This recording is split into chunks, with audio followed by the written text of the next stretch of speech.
All right, here's a few news articles that I thought were interesting.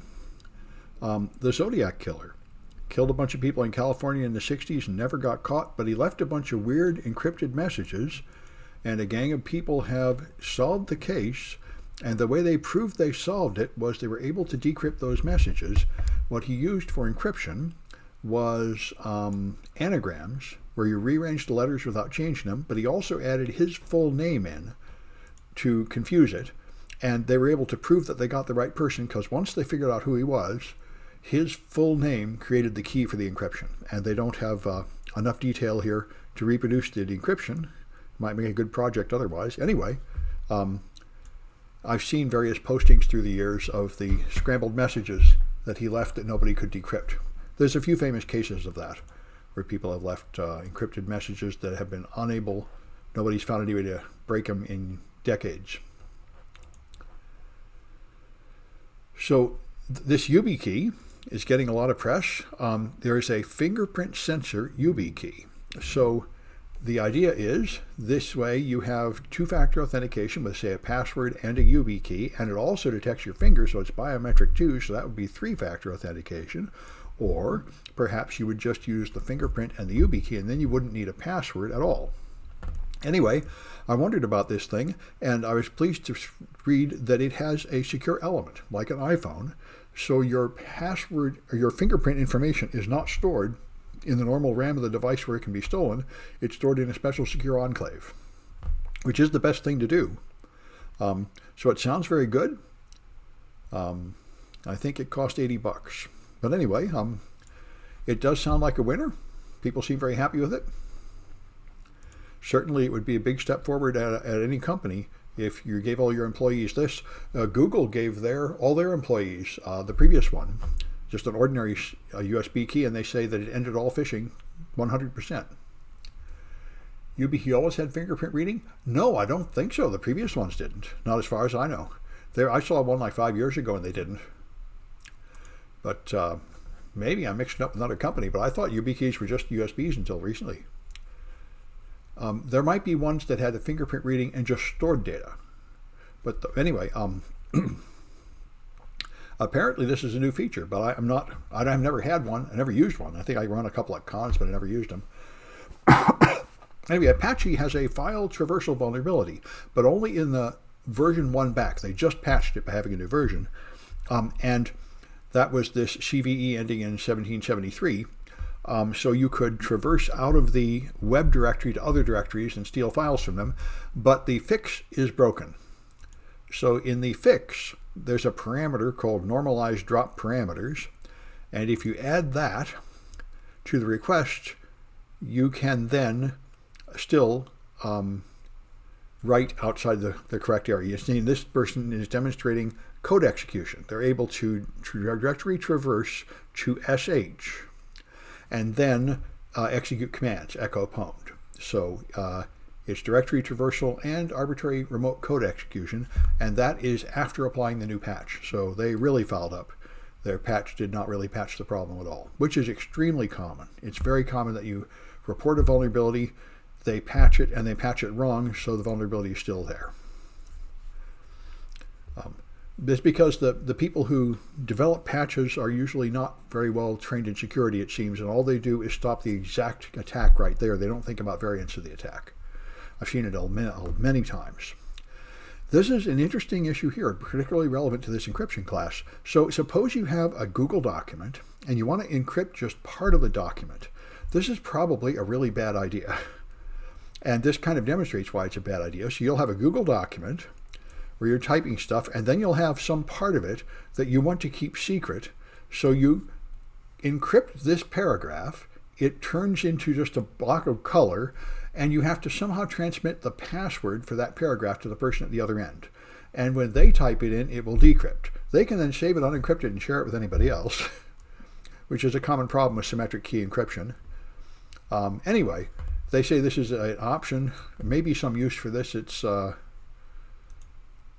doesn't sound enormously useful to me, but anyway, it's an option, I guess.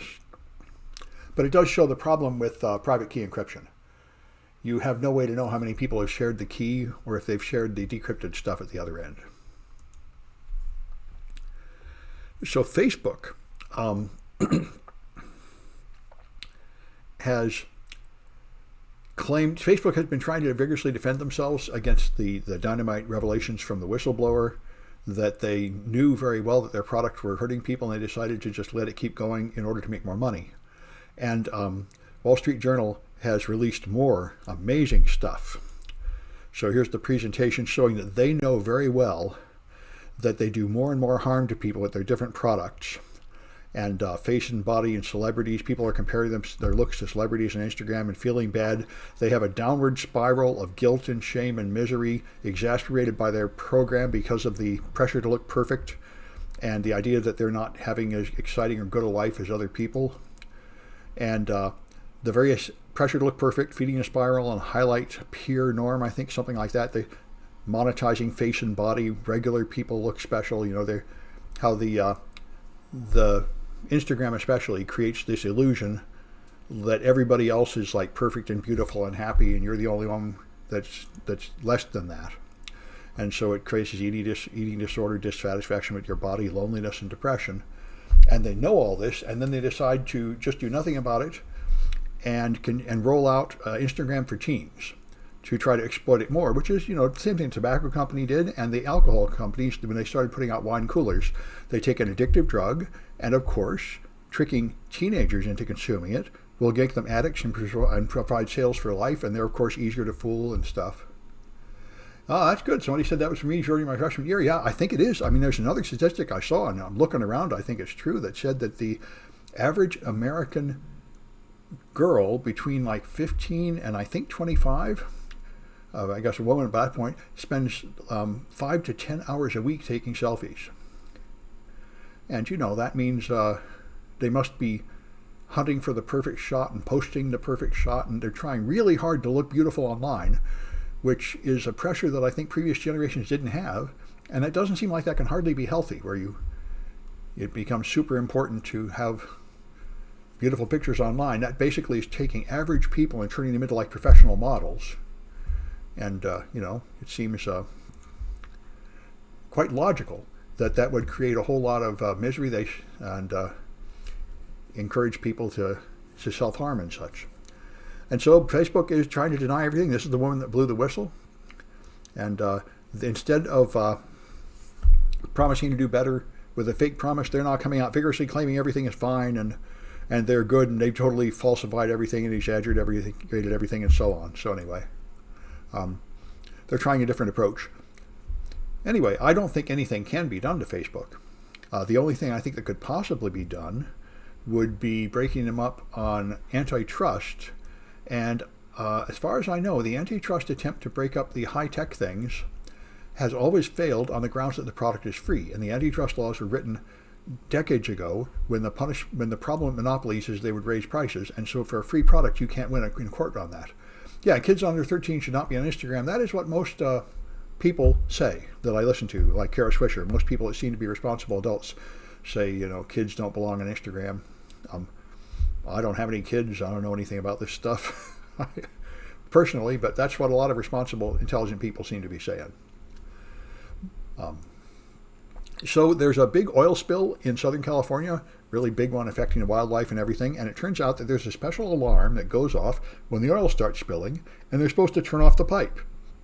And the alarm went off, and they just didn't. They went off at 2:30, and they just left the oil spilling for 3 hours before turning it off. And the whole point of the alarm was you turn it off immediately. Even if it's a false alarm, then you go check and make sure there's not a hole in the pipe. But they just totally didn't do it, and now they're trying to explain why their system totally failed. Burp.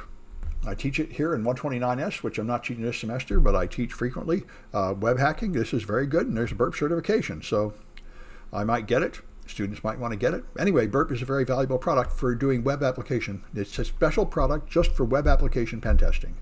And it really helps you understand the vulnerabilities of web applications and how to exploit them and how to find them and fix them. And Twitch, which we're using right now, apparently has been totally hacked. Everything out. There's still a lot of people saying they did not get the usernames and passwords, although they might have. So you people, you're logging in so you can use the chat room here. You might want to change your password and perhaps turn on two-factor authentication. Apparently, they dumped out everything. But what people say is it seems to be just all their code. There's still an argument over whether the passwords are in there. Various people are downloading the 128 gigabytes and unzipping it and crawling through it to find out what's there. But is Burp for the red team or the blue team? I think either. You got a verification code immediately. Oh, okay, that's Alita. Oh, hey, Alita. Yeah, so I think, I don't know if that delay in a verification code was caused by this hack, but anyway, my students are using Twitch, so I guess you ought to change your password. It would be a good plan. Or somebody could get into your Twitch account. Whatever you do, don't reuse passwords. I hope you all know that. I think if someone gets in your Twitch account, it doesn't really matter, unless you're a Twitch creator and making money off it, which I'm not, and I don't imagine any of you are.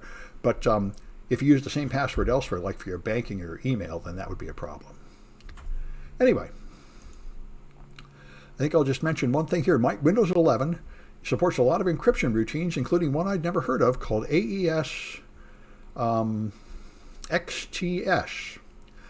But this is something we talked about in the class, so I didn't remember this term. This is a special form of AES used for encrypting hard drives.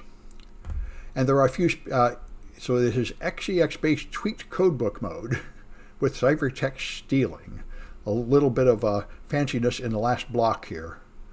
I think it's close to a system we talked about where you steal some stuff from the last block, and there were several versions of it that we mentioned. And anyway, Windows 11 supports it, apparently, although I don't know why. So let me stop this one.